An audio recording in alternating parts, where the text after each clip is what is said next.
We're doing the co-main event, UFC Saudi Arabia, Israel Adesanya versus Nassourdine Imavov. We are doing the live watch play for this fight card, so hopefully I'll see you there. But let's get right into today's video. The co-main event, Shara Magomedov versus Michael Venom Page, MVP. Shara Bullet is 15-0. His country's Russia. He stands at 6 foot 2 inches tall. He weighed in at 200.5 pounds in his last win. Has a reach of 73 inches and a leg reach of 41.5 inches.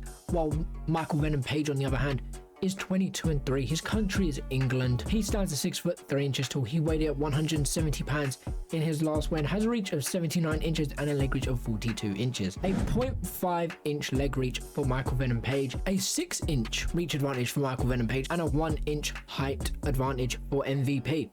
Shara Bullet undefeated though.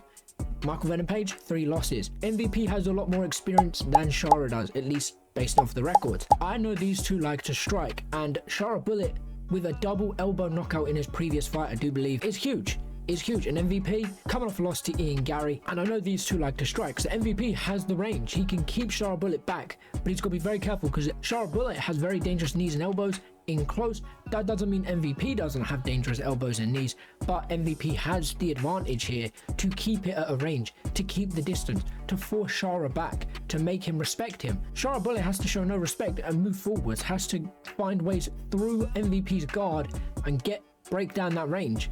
He's got to move his head, he's got to use his kicks, he's got to use his strike and feints, all of that. MVP here has got to use feints and head movement if Shara can break down that defense and that guard, but MVP is on the easier side because he hasn't got to do too much because he has the advantages. A lot of advantage in this one. But let's move on to win buys to see how they've got it done in their previous fights. With MVP having a 59% KO, 14% submission, 27% decision with an average fight time sitting around 9 minutes and a knockdown average of 0. While Shara Bullet, on the other hand, has an 80% KO, 0% submission, 20% decision with an average fight time sitting around 13 minutes and a knockdown average of 1. Both of them, over half of their wins are coming by knockout, but only 20% of Shara's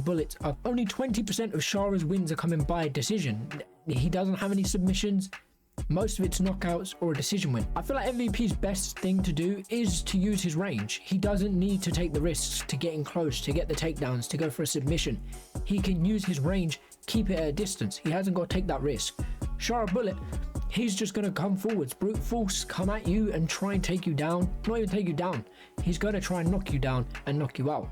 MVP, you've got to do the same. Keep the range, keep the distance, stay on the feet, and try and knock out Shara. Hit him hard, hit him fast and early. Start your game plan. But let's move on to significant strikes to see how they performed on the feet in their previous fights. With Shara having landed an average of 7 punches per minute, 65% significant strikes, an average of 4 punches absorbed per minute with a defense of 42%, while MVP has an average of 2 punches landed per minute, 65% significant strikes, an average of 1 punch absorbed per minute with a defense of 54%. When it comes to defense and absorbing, MVP absorbed less in his previous fight and he had a better defense. Shara, yes, absorbed more, had a worse defense, but his significant strikes percentage was the same as MVP's with a lot higher landed per minute. He had a better output, he had a better performance, he also didn't lose. We've looked at previous fights this week where the people that have landed higher percentages, they had a lower landed per minute, and those with the shorter amount of landed per minute have the higher.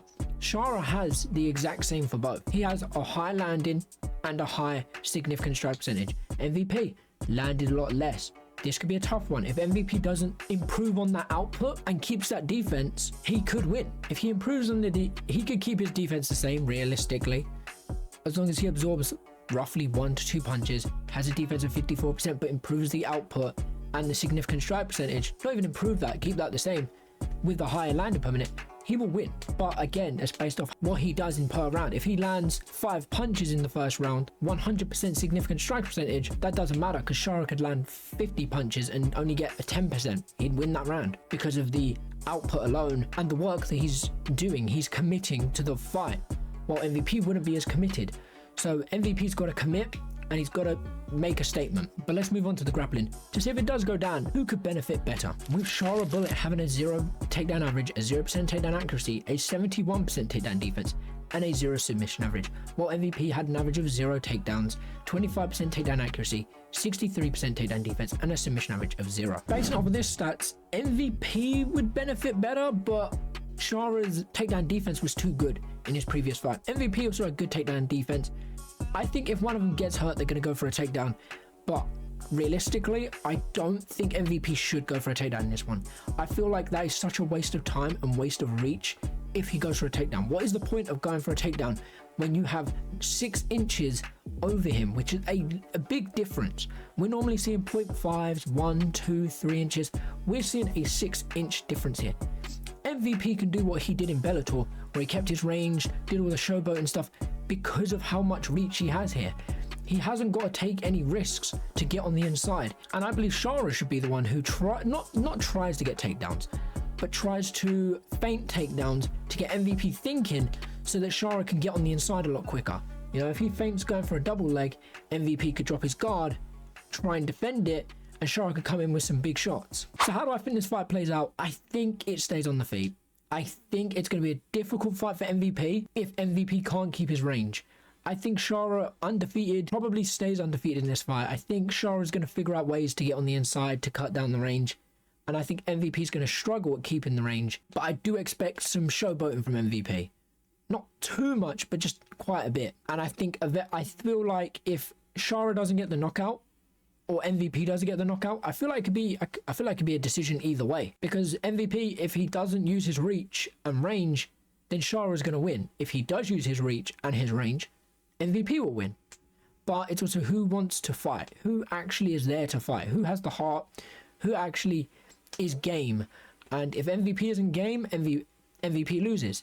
If Shara isn't game, Shara loses. Hopefully Shara has a good game plan to get on the inside. MVP has a good game plan to keep him on the outside. But that's just my thoughts and my opinions and my predictions. What do you guys think? Who do you think wins? How do you think it'll win? Apart from that, I'll catch you in a bit. Take care and peace.